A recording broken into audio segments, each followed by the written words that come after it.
صباح الخير، ازيكم؟ مين مننا مش فاكر رد أمينة على السيد في فيلم بين القصرين لما خرجت من غير إذنه واتعورت، ولما سألها ايه اللي عورك قالت له أصل السوارس خبطتني. تعالوا نعرف ايه حكاية السوارس دي.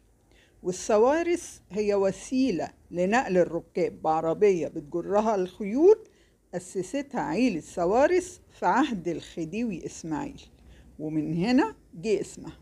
وعيلة سوارس هاجرت لمصر من إيطاليا أوائل القرن ال19، وهي من أقدم العائلات اليهودية في مصر ومن أشدهم تأثير ونفوذ.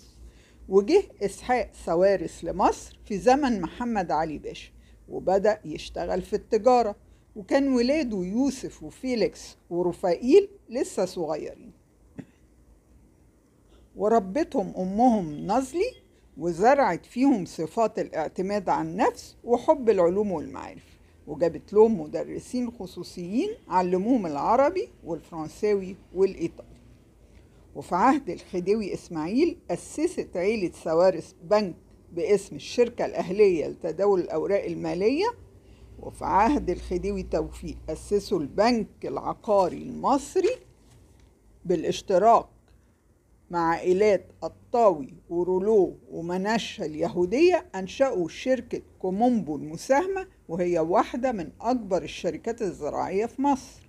وفي سنة 36 أسسوا بنك سوارس وكان مقره في اسكندرية.